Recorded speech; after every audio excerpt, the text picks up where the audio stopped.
Good afternoon, everyone, and thank you for joining us for today's webinar, Moving the College Access Needle for the New Majority.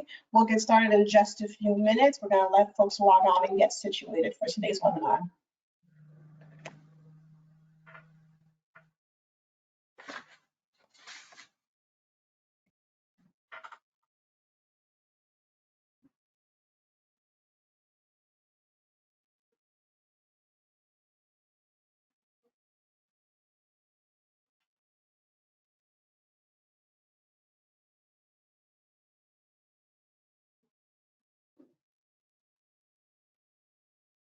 Once again, good afternoon. Thank you for joining us for today's webinar.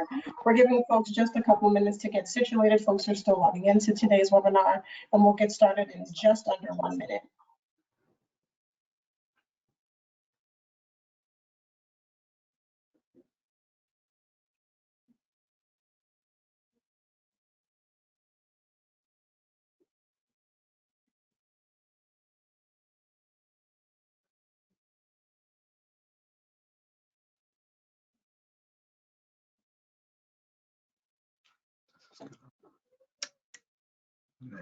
Leave it on.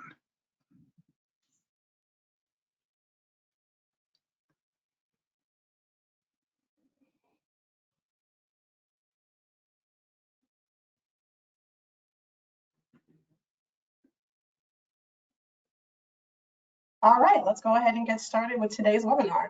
Once again, thank you for joining us for today's webinar, Moving the College Access Needle for the New Majority, Lessons from Leading Communities.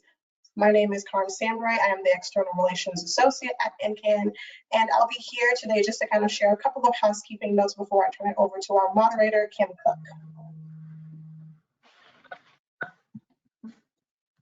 Before we get started with today's webinar, just a few housekeeping items. All audience members are muted to reduce background noise. There will be time at the end of the presentation for Q&A, about 10 minutes. So please go ahead and type your questions in the questions box found in your control panel. And this webinar is being recorded and will be archived on NCAN's YouTube page. This webinar is open to the public, which is why it will be found on NCAN's YouTube page. With that, I will go ahead and turn it over to today's moderator, NCAN Executive Director, Kim Cook. Thanks, Carm. Welcome to today's discussion of Moving the College Access Needle for the New Majority, Lessons from Leading Communities. This paper and webinar are made possible by generous support from the Carnegie Corporation of New York's Pathways to Post-Secondary Success Initiative. We appreciate their shared commitment to this work. We at the National College Attainment Network have a strategic interest in the systemic change needed to close equity gaps in post-secondary education. While high school graduation rates have improved across the nation, large gaps in post-secondary enrollment and degree completion persist, especially for students of color and students from low-income backgrounds. These inequitable results demand new K-12 district and school-level approaches for supporting students' post-secondary traditions. This new NCAN report focuses on 4 school districts across the country that have moved the needle on their students' post-secondary outcomes. These districts shared principles and practices that are replicable, practical, and actionable for communities across the country, no matter their shape, size, or current approach to providing post-secondary advising. Today, we'll explore the report's findings, hear from 2 of the 4 featured practitioners, and share new practices to implement in your district, school, and community. Our panelists will also discuss how they have adapted their work in response to the COVID-19 pandemic. I'm pleased to be joined by our panelists, who I'll introduce briefly before we jump in. Rudy Ruiz, the paper's author, is a partner at 4 Point Education Partners, where he focuses on middle and high school advancement. Previously, he led college and career readiness for the Milwaukee and Baltimore City Public Schools. He is joined by Dr. Jeremy Raff, Coordinator of College and Career Services, School District of Lancaster, and Merrill Hammonds, Administrator for College and Career Readiness at the Brownsville Independent School District. Welcome, and thank you to you all for sharing your stories for this paper. I'll start with Rudy. Rudy, it's the year 2021. how are we still searching for widespread examples of districts who are doing what these four have done, namely move the needle on post-secondary outcomes? What are the key obstacles, or maybe we could say enabling conditions, to making this common practice in every district across the country? Thanks so much for the questions, Kim, and also for the opportunity to collaborate again with the National College Attainment Network. It's been great working with NCAN. I also want to thank the Carnegie Corporation team for their support of this important report. It's really exciting to be able to share, like you said, some of these promising practices from not only these two featured communities from this afternoon, but also the other two communities as well. And like you mentioned, there are a few key conditions that really stood out, and a few circumstances that I think this past year has really exacerbated in terms of challenges. And so one of the things that we would want to start the conversation discussing is that although, you know, those who are tuning in today, most of your NCAN members, of course, are thinking about college access and attainment and kind of keeping their eye on that needle. As you mentioned, most school districts traditionally have focused on measures like high school graduation. And so what we're finding is that still today, the majority of school districts are not able to kind of keep their eye on that college attainment measure for their graduates. And so we're excited to share about how these featured communities are actually doing that. And there are some resources that we know are available, like the National Student Clearinghouse data that our mutual colleague, Bill DeBon, has pointed our attention to repeatedly.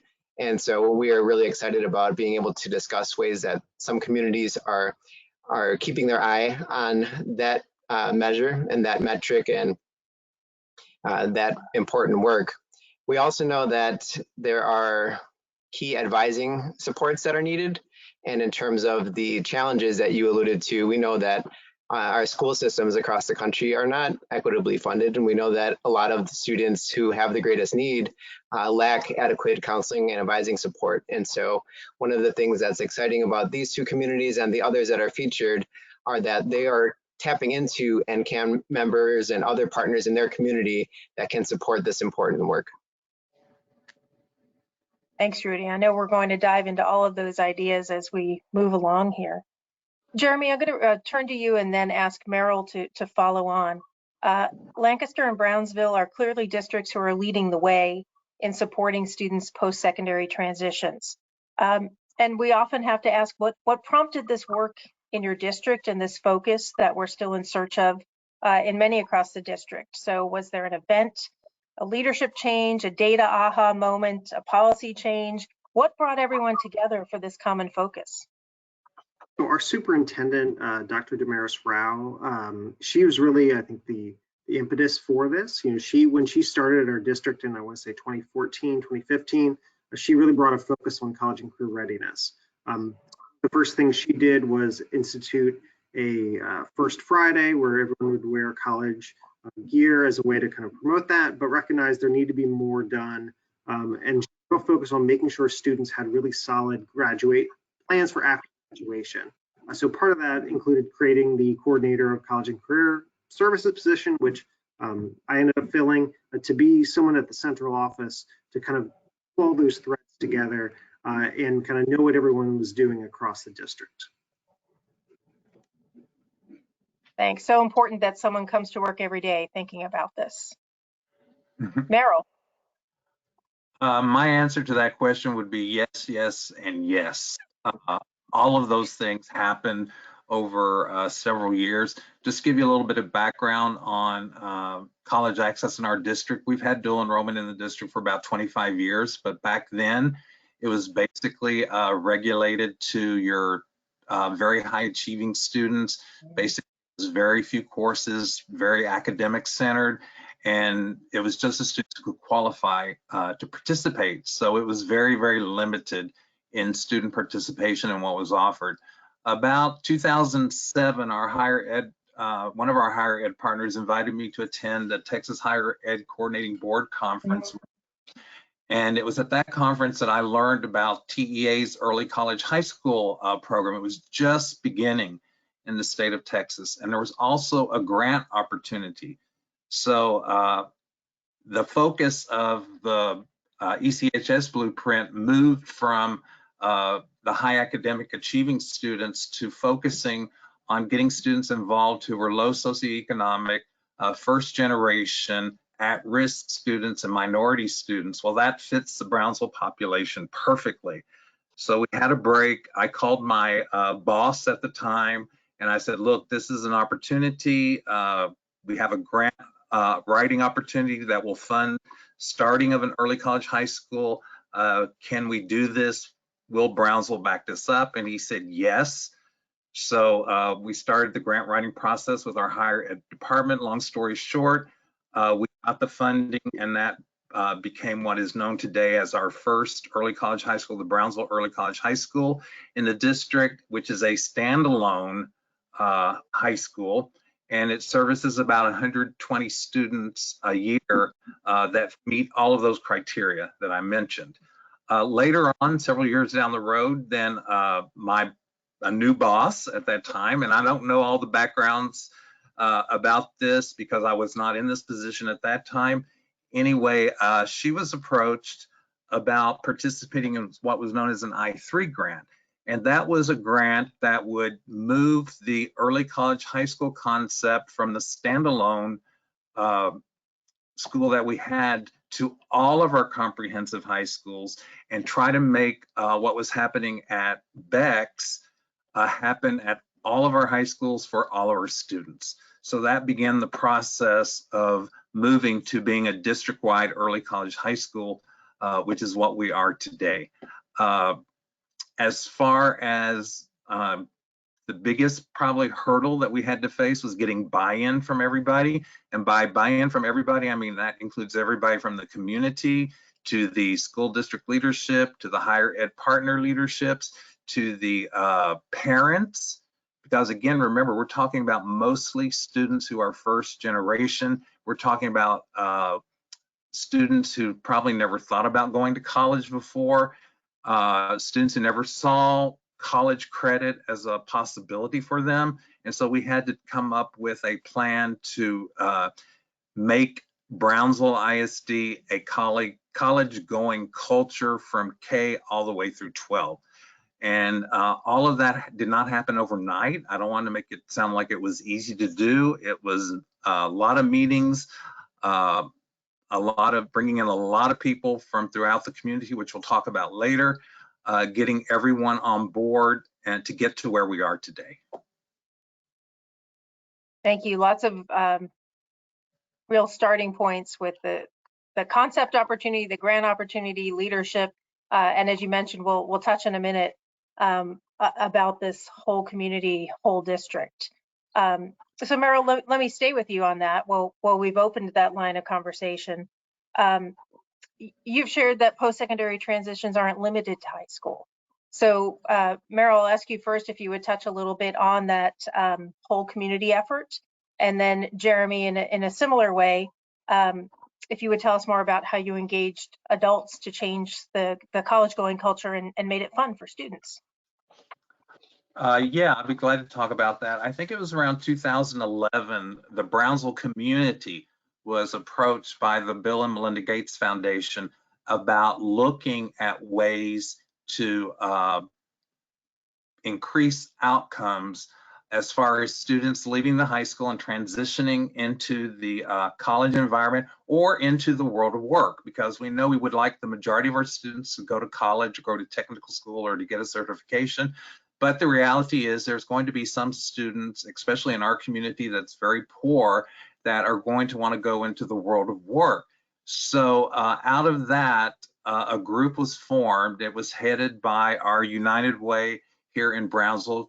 Tracy Wickett is the CEO there. I think she's on listening to this today. Hi, Tracy, shout out to you. And it pulled together community members, school district personnel, higher ed personnel, business representatives, and we started meeting and we started looking at data and we started analyzing what is preventing students from having a smooth transition into college. What skills are they missing that that our employees or their future employers see when they apply for a job, and once they hire them, that they need, but for some reason they're not there. And the group, we did a lot of, we brought in parents, we brought in business leaders, we brought in people from all the different areas in the community and sat down and listened to them. And then we tried to prioritize based on what we were told in these focus groups. And so out of that came what it was called was Partners for Post-Secondary Success. And then out of that, we came up with a program called All In. What All In did was we worked with former school district students who had successfully navigated into the college arena, who were attending colleges in our area. And we worked with them and we worked with our areas, and we developed curriculum, we developed strategies for getting into our schools and meeting with the students and trying to give them some of these skills. Our career and technology department worked with the business sector to see what they could do in their curriculum to help with that transition or developing those skills that were needed. So it really was a community effort. We had a big campaign, All In. You saw billboards all over the community. Again, it helped to get everybody on board. It helped, instead of just having a district that was focusing on college readiness and getting students prepared for college or the world of work, we were now working on getting the entire community working that way. Very important distinction. Thank you. Jeremy, we'll turn to you and ask how you engaged all adults in the community to change the culture. So one thing we certainly did was really trying to buy in. We talked about that culture and the culture, within our K through 12 system. For a first grade teacher who's wondering, how does this relate to me? So one thing we did that's been really successful is created this college and career mentor training. So like I'm sure anyone else on the call from a district, that professional development time is really, really short. It's hard to get. There's a lot of competing priorities. So kind of with that, I still knew that we wanted to make sure that teachers had the knowledge about the post-secondary institutions in their community and the training opportunities. They didn't maybe know about apprenticeship programs. So we developed this training, and it was completely voluntary. Teachers weren't paid to participate, but the benefit was if you completed it, you would get a free college t-shirt. So I reached out to every college in the country I could find a email address for, and got back hundreds and hundreds of t-shirts and random swag. And we have 264 teachers in our district of about 1,000 staff have done this training. A lot of them high school, middle, elementary, and now they're sharing that information with their students. We've equipped them to be better advisors. We've certainly worked with our community partners, our higher education institutions to Meryl talked about that transition. I think that's really, really key. One of the things we've done to really make it engaging for the students too with that transition time, we do text messaging support in the summer, but we work with our community partners and volunteers and to do a college send-off every year in August. So we hook up students with luggage and school supplies and get them out the door, off to college. And it's kind of that last in-person, or drive-through as it was last year, to say, have you done everything you need to do? How can we support you and kind of make that connection to the next place for you? Well, you both really speak to the importance of engaging the whole community and many people in many ways. And Jeremy, love the legwork of the t-shirt drive. So great ideas to share here. Thank you both. Rudy, I'm going to turn to you and then back to Meryl and Jeremy and talk about one of our favorite conversations at NCAN, which is data. Rudy, you started the paper with 3 assertions about how K-12 systems should approach college and career readiness, including looking at data to understand matriculation, persistence, and completion patterns.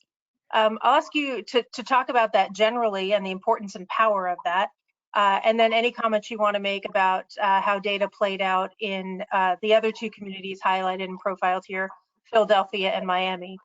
And then turn to Merrill to maybe talk a little bit about Brownsville's use of FAFSA completion data, and to Jeremy to share about Lancaster's use of National Student Clearinghouse data. So the Data Palooza question is open. Rudy, please. Thank you. Thanks again, Kim. Yeah, I mentioned the NSC data a little bit earlier, and I know that a lot of school districts, I think about half of the high school students around the country are using a system like Naviance that has information for their counselors and school support and district support staff to look at the college going and persistence and completion data. But we know that, again, the NSC data is available widely. And so what I found was interesting and informative in talking with the other districts as well, for example, with Miami, is once they were taking a look at those numbers, not only to see, what were the numbers, the overall numbers, but digging in and doing some disaggregation by student groups, and then beginning to understand the story behind the numbers. A lot of times the schools do a great job of getting students to the graduation stage, and we know that that oftentimes takes a lot of additional legwork and outreach to students and families, and being creative with different options to help students do what they need to do to earn that diploma. But oftentimes, as many of us on the call have seen over the summer, we have the summer melt phenomenon, and many of the students that we thought were going to be enrolling in the fall actually don't end up enrolling. And so when we look at districts that are doing more effective work in this space, they are taking a look at that enrollment data and then kind of peeling back the layers to say what happened over the summer with those students. What were some of the challenges, or as the folks from Chicago put it, what were those potholes in the road to college on the after senior year? And so with Miami, what they noticed, and this is even before the pandemic, they saw that a lot of the students were and families were struggling with housing insecurity, so having a lot of students facing periods of homelessness. And so again, in terms of reaching out and thinking about what are the resources in the community, who are the partners in the community, they realize that, we're already doing some work to address and support that that challenge of housing insecurity with different partners. What if we empowered them in a similar way to the way that Jeremy empowered his teachers with information that they could share with students about how to take advantage of resources that are available for students facing housing insecurity as they're trying to enroll in college, and helping to make sure that they realize that there are some additional supports. And that made a really big difference there. And I think, again, even with respect to Philadelphia, the other fourth district that's featured in terms of the data, again, just making sure that the whole community was aware of where things stand in terms of the data. One of the foundational pieces that districts can do and communities can do is just putting the data out there. And so Philadelphia did a great job over the course of several years of beginning to make publicly available the information about their college enrollment and persistence and completion. And even today, again, most districts don't have that information necessarily publicly available. And so by being transparent, we know that, sometimes, that sunshine can make a big difference when you put it out there, put some pressure on yourself and, kind of pull together to make a difference and get those numbers up. And we saw that across these districts, just being open about the hard facts and the numbers has really helped everybody to pull together in the right direction. Thank you. Yeah, often a very eye-opening experience to sit with your data and compare it to your expectations and hopes. Meryl, would you share a little bit about your use of FAFSA data in particular? Yeah, I'd be glad to. Our district, first, we were doing a big push to get all the seniors to apply for college. We're helped in Texas in that there's what's called the common application that the majority of colleges and universities will use as the application for college. So we did a big push to get all of our seniors to at least apply to one college or university using that common application.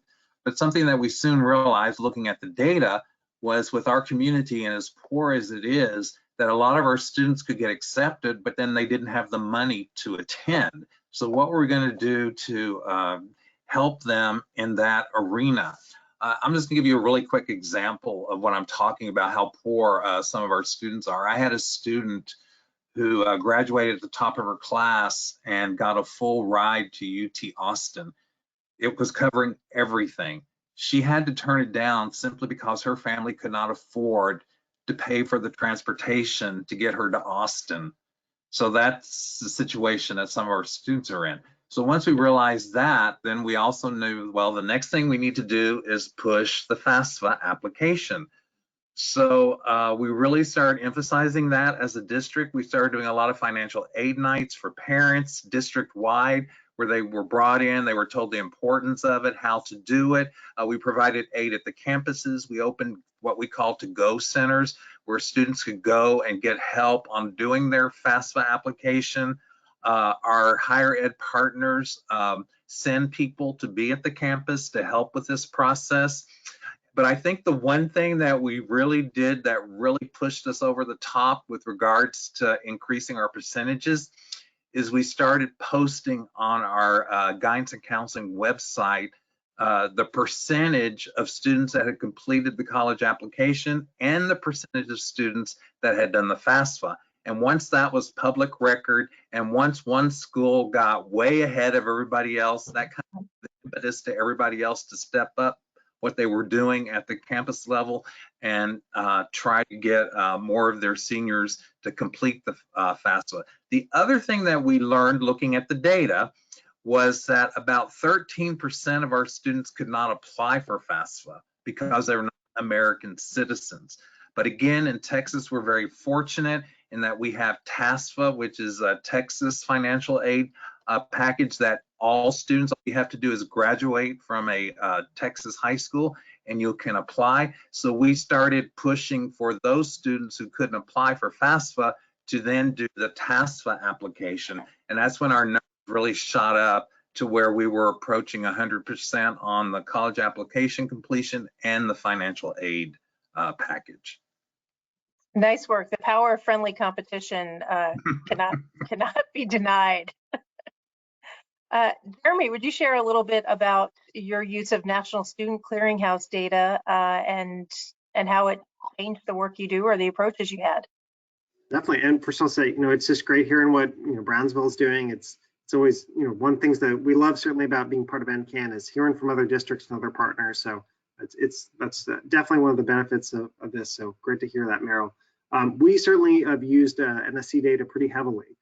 So it's really helpful. I think it's kind of looking at things as a big picture and then getting really deep in the weeds as well. So I know, last year we looked at some of our persistence data and we saw that our English language developers, their persistence rate was just really dropped really dramatically. It was like a 20% drop. And we kind of said, what's going on here?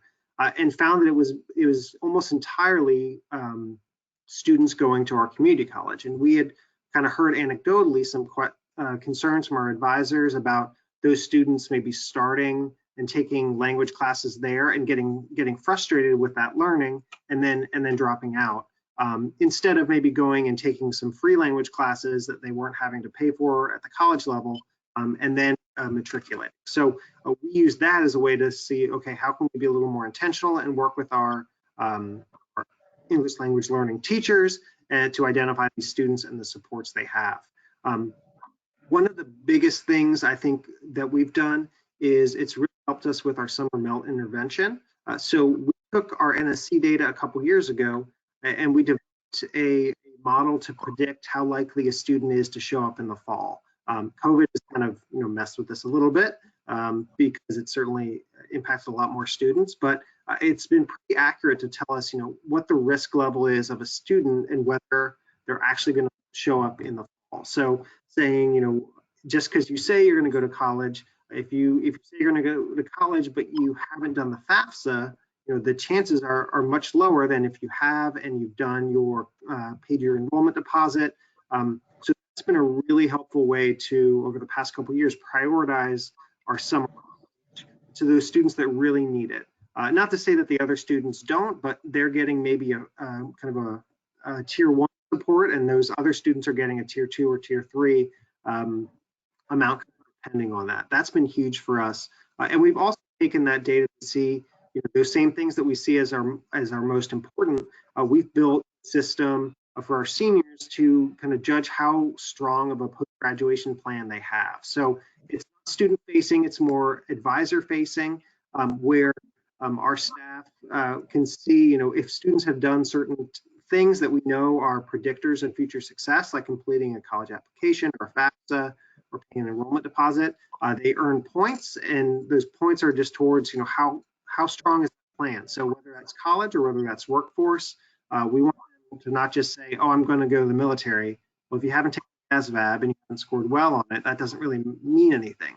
So really kind of using that data on the back end of what a successful student looks like to build those front end things so we can identify who's going to need more support in their senior year. We've certainly, I think, like many districts we've done a lot more this past year around match and fit. We looked at our data, and, you know, our college is our #1 destination for our students. You know, we're a 90% economically disadvantaged district. That's our top place. It financially makes a lot of sense. But in the data we looked at, 4% of our students graduated from there. So, you know, that's not ideal. And we certainly had students going there that could have gone elsewhere and done well. So we've been intentional now, after looking at that, we've updated our college and career readiness curriculum, and we now have some lessons for our 10th, 11th, and 12th grade students that address college match and fit. Thank you, Jeremy. Clearly, using your NSC data in great ways. I hear that you're saying you've disaggregated the data, which is so important to do, and thought about learnings and how you change practice to hope to move those numbers differently about fit and match, about how students start out as English language learners in post-secondary. So thanks for those great examples. You've all touched on this in a way, and it's sort of the elephant in the room. I hope it is the maybe the back end of asking this question as we seek to return to school and reopen schools safely here. But no 2020-2021 panel would be complete without acknowledging the impact of COVID-19 and remote learning on post-secondary transitions. Speaking of NSC data tell us that the high school class of 2020 had enrollment drops of over 20% overall and over 30% for students from low income or high poverty high schools. So I'm wondering, maybe Rudy, if you could give us the big picture, and then Jeremy and Meryl, how has COVID changed your practices, and what can we do to turn the tide and reclaim enrollment? Perhaps, you know, as early as saying the class of 2021 is not lost. I think big picture wise, Kim, Meryl talked quite a bit earlier on with regard to the value of dual enrollment. I think those types of college acceleration programs have helped to mitigate to some degree students, you know, starting off behind, having a little bit of a gap, and also just students understanding of what it means to be a college student, having an identity that they can and are a college student even before graduating high school. So that's exciting. I think another piece that I'm encouraged about is just the growth in communities of practice around this work.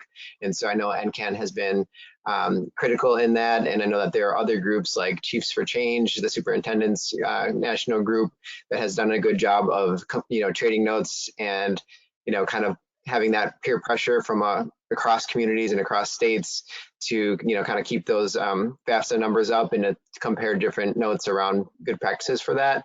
So that's encouraging. But I do think that, again, in terms of the fact that so many of our social safety nets have been frayed, and so many of our young people are kind of compelled, at least they feel compelled to help, you know, financially with their families and their needs at this time. That has been a challenge. We know that even before COVID, that many young people were working many hours while being college students. And so so right now, I think we're all trying to think about what could that follow-on support look like post-graduation to kind of continue to support recent graduates and kind of get them back into college. And I do think that the collaboration that perhaps Meryl can touch on in a little bit as well with regard to connecting with the employers as part of these types of networks can also be invaluable, because we know that those kind of the career readiness side of this work can also pull students back into further education to upskill them.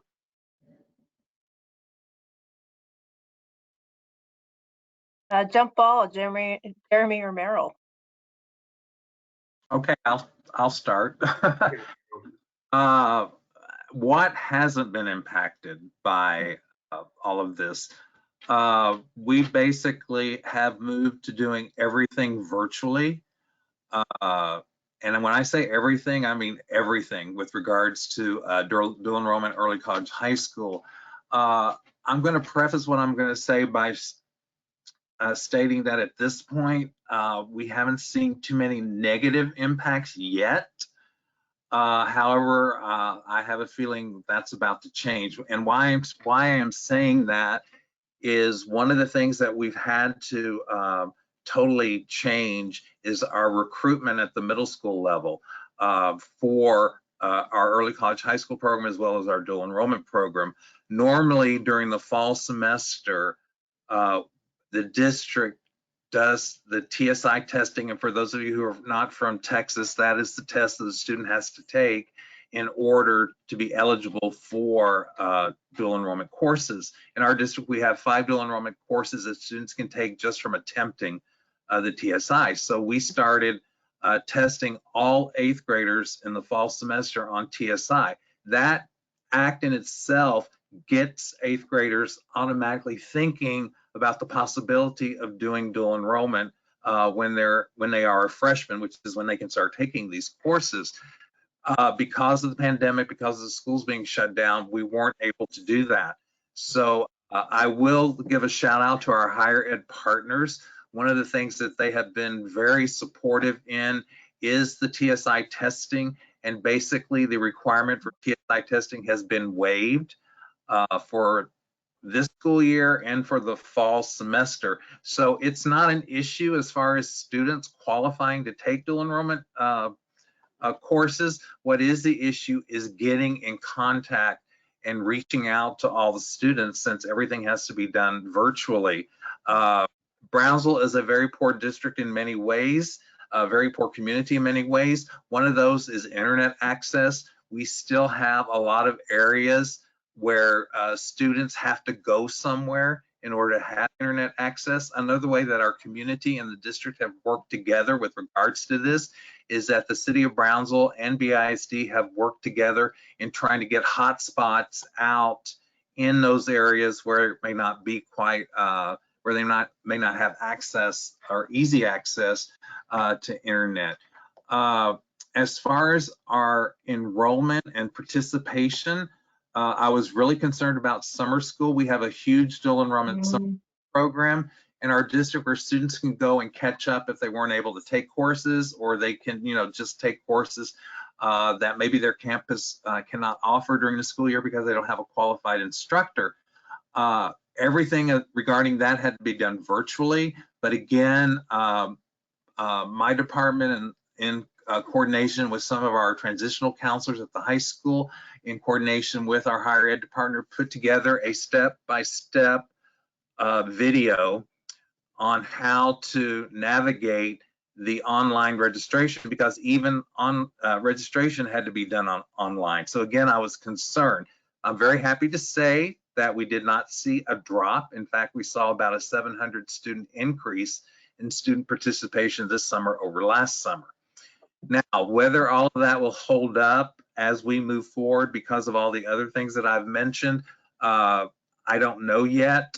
We're going to see as far as recruitment and student participation, if there's an increase or not for this summer, and also for the next school year. But we have been doing a lot of parent meetings online. We have been doing a lot of recruitment. Our counselors have been fantastic. Shout out to any counselors that are out there on reaching out to students and trying to make sure that they are, in the process of doing their college applications, their FAFSA, their applications, so that they can participate in dual enrollment next school year. The other thing that our higher ed departments are really great about, that helps tremendously, is that now almost all the courses that are required for the associate's degree are being taught online, with all the resources online, including the textbooks, which makes it very easy for students to continue to work on the coursework. And we don't have to worry about getting textbooks out to the students like we used to, because all resources are online. So both of our higher ed partners have worked in that direction. So that has been a tremendous help in navigating this as well. I'm sure I'm forgetting some things, but it is a situation that I think is going to have an impact. Oh, one of the things, we're talking about data. We track data on everything in this district, just like Jeremy says they do, just like I'm sure a lot of districts do that are in this situation.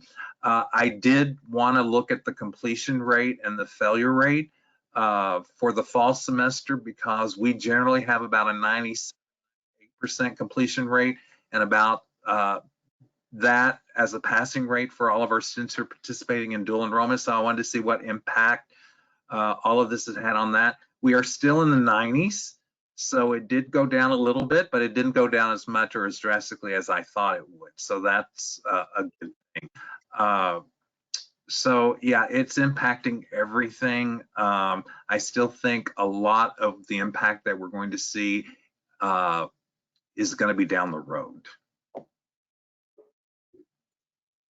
So, I mean, certainly overall, it has been pretty negative as an impact for us and for our students, and pretty demoralizing, I think, as well. When we did not have high hopes when we got our NSC data, but it's pretty jarring to see a 25% drop in enrollment, and to see it like solely concentrated on our most at-risk students, where our students who were going to four-year institutions, private institutions, were fine. We had no change whatsoever in enrollment. It even ticked up a percentage point.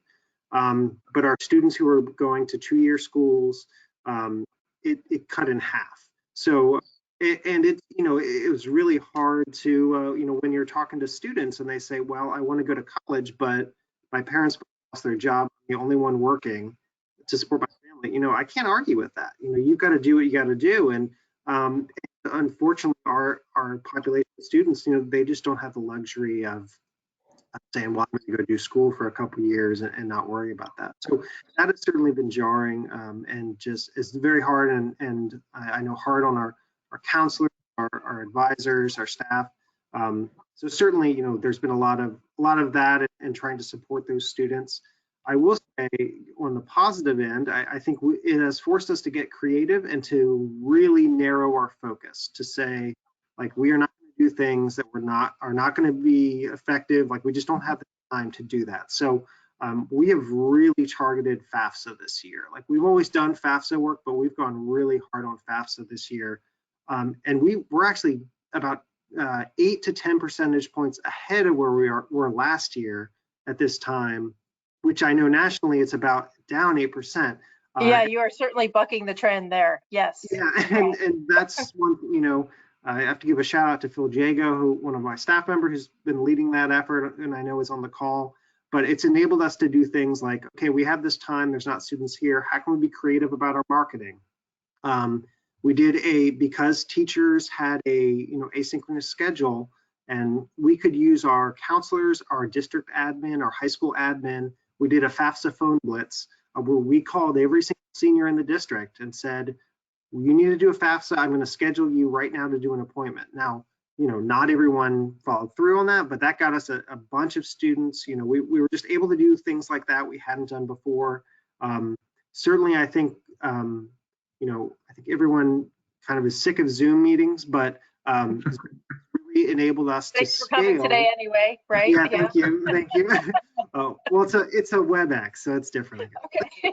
But I don't know if we'll go back to doing in-person parent and student workshops. I mean, doing the online one has enabled us, we've had the same type of engagement, we've been able to do more of them.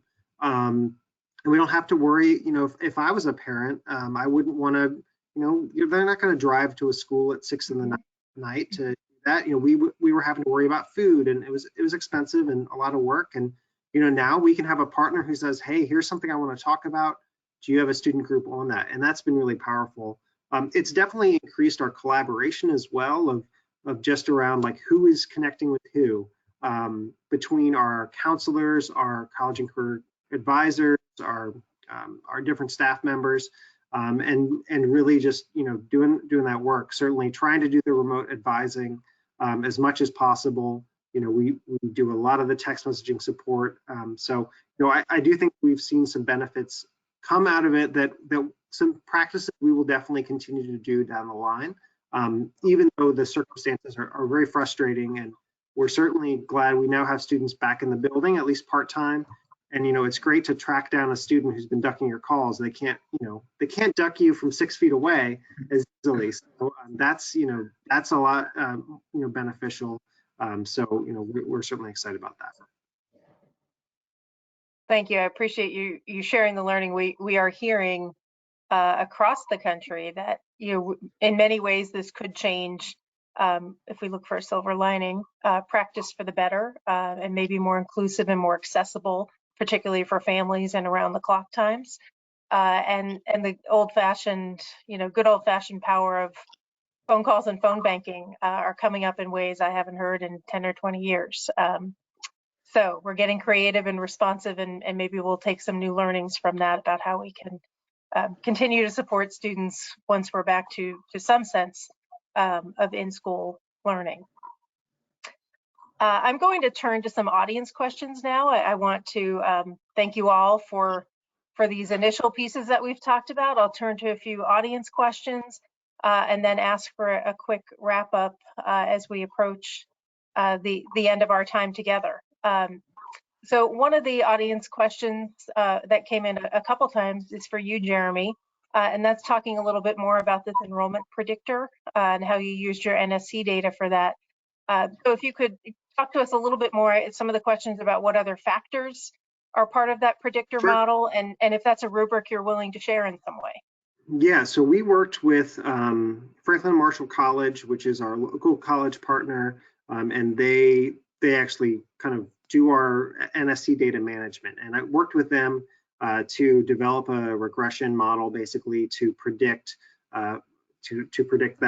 I know that we did there was a general write-up about it at one point on the NCAN website. There's a blog, I think, that Bill had done about that. But basically, the biggest predictors are FAFSA completion, whether you, and for us also FIO, which is our state application, whether you completed it, and then if you confirmed your enrollment deposit.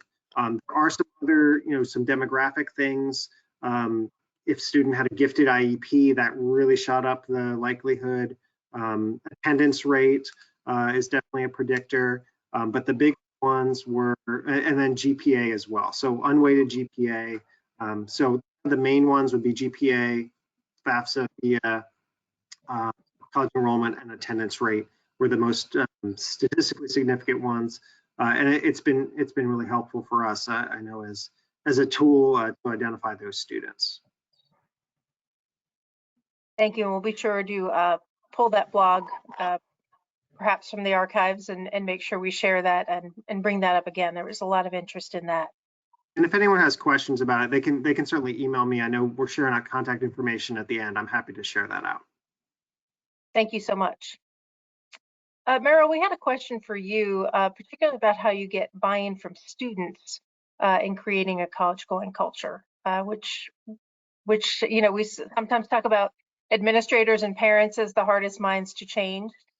So could you talk a little bit about your conversations to change the mindset of students? Well, I think it's like the old saying, success builds on success. And so we spent a huge amount of effort in our district developing the college-going culture, as I said, starting at the elementary level, moving up to the middle school level, and then, of course, continuing into the high school level. So students are hearing about college, going to college, what you need to do to get to college from day one in our district. So I think that's one of the big, I think are moving our recruitment big time down to the middle school for early college, high school, and for dual enrollment, as far as especially giving the TSI test to all 8th graders. Again, as I said then, I think that really brings to focus this idea that, hey, I can go to high school and I can take college level courses. I can do that as a freshman. But then I also think, you know, we're, as far as a larger community as we are, I've always said it has a small town feel, because it seems like everybody's related to everybody. So this program has been going long enough that we have a lot of siblings, a lot of cousins, a lot of relatives that have gone through the program and have been successful with the program, and that they are now coming back and putting pressure on their siblings, on their relatives, that you need to do this. I can't tell you the number of times that I've had students tell me, yeah, my older brother went through this program. He told me I had to do it, so I'm doing it. So, and I also think when we were working with the all-in program, and I think bringing those students back to their campuses who went off to college and were successful or were being successful, I think, I mean, come on, they're hearing it directly from their peers.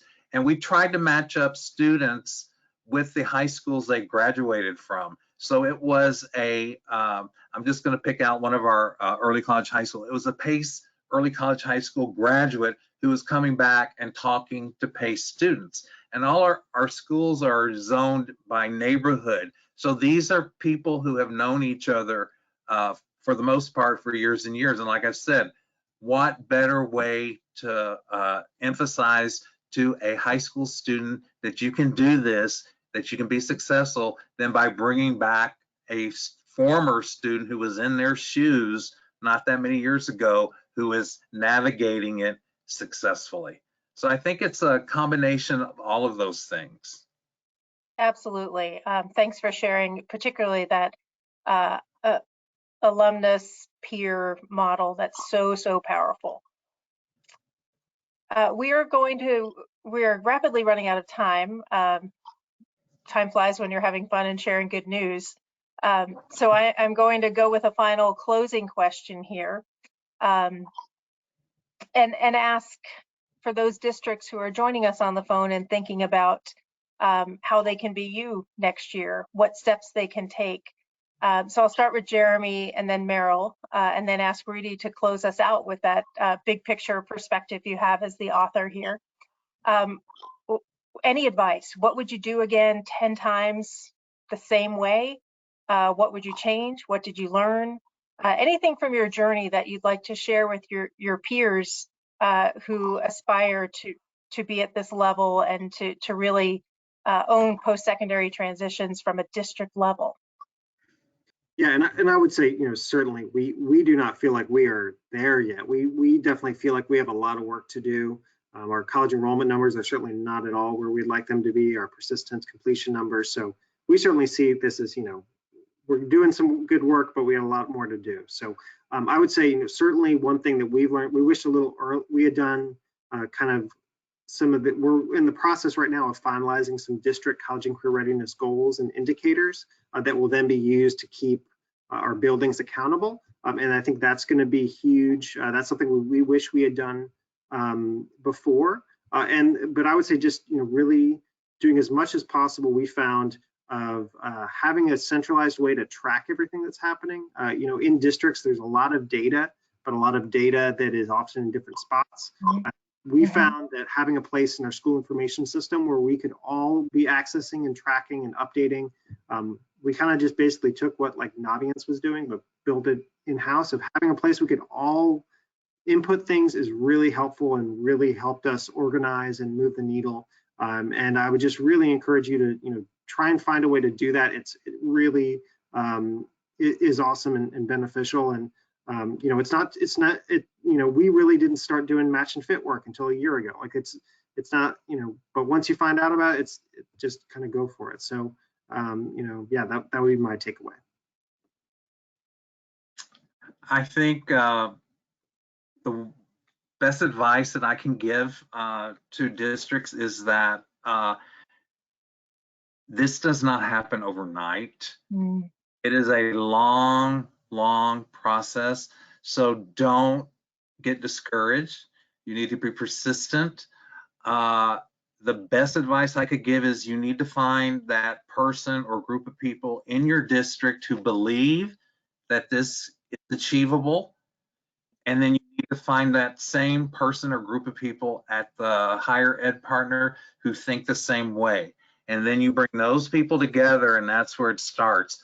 Buy-in did not happen overnight in this district. It did not even happen overnight with our higher ed partner. In fact, to be very honest with you, when we first started the early college high school talks with our original early college high school, all the meetings, the representatives from our higher ed partner were pretty much totally against even attempting something like this.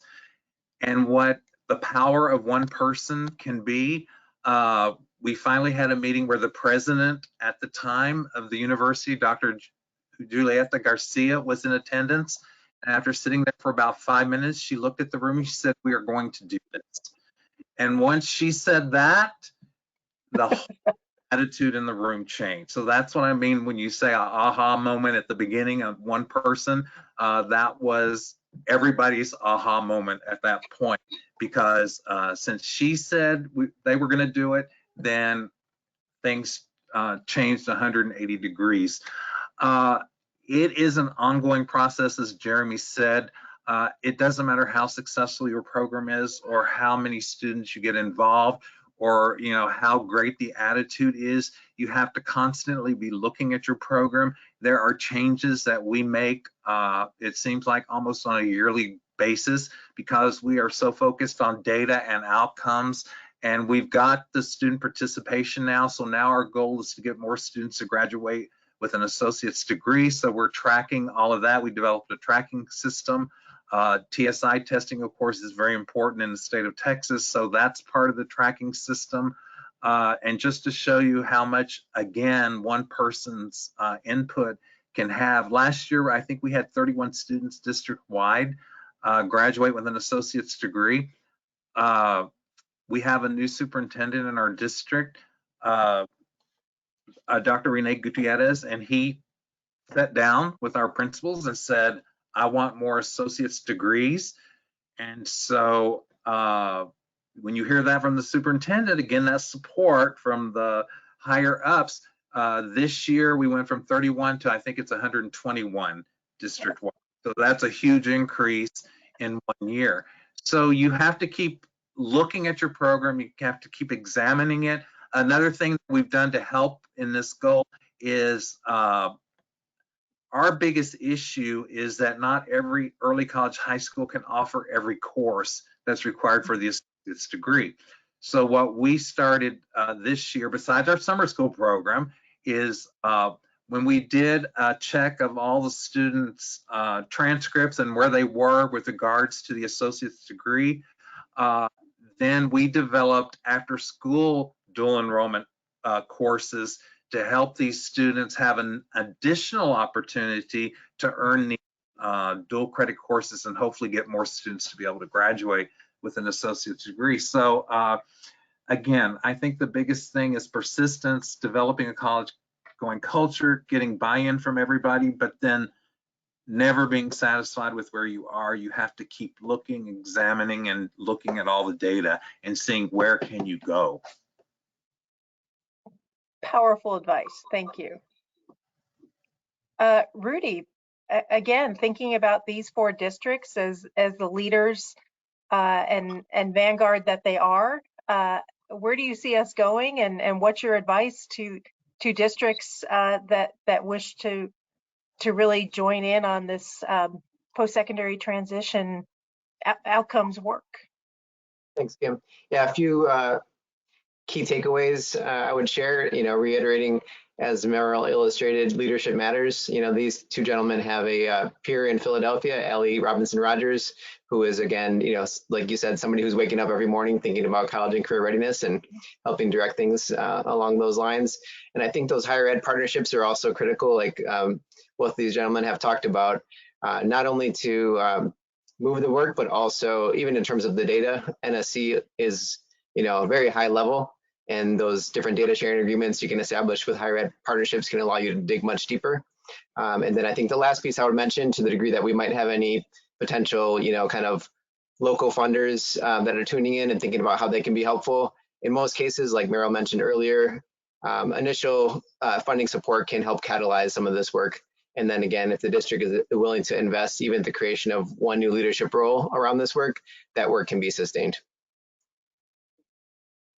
Rudy, Jeremy, Meryl, thank you so much for sharing your wisdom, your experience, for inviting us into your districts. Rudy, for bringing together common themes and advice to help support districts. We at NCAN continue to support the systems change work, so please call on us in any way that we can support. As far as connecting with Rudy, Jeremy, and Meryl, we've put their emails into the chat. They're more than willing and have very graciously offered to continue the conversation with you one-on-one, and very much appreciate their willingness to be part of this paper, this conversation, and those ongoing contexts, so that we can really change the field and have more districts focused on post-secondary transitions and outcomes. Thank you all for joining us today. If we missed your question, we are sorry we didn't have time to do that. I think we got to most of them, but please do reach out to the panelists or to NCAN wherever we can be helpful in some follow-up. Thank you again, panelists, and thank you all who joined us and are looking for the systems change that will close equity gaps in post-secondary education. Thanks again. Bye-bye.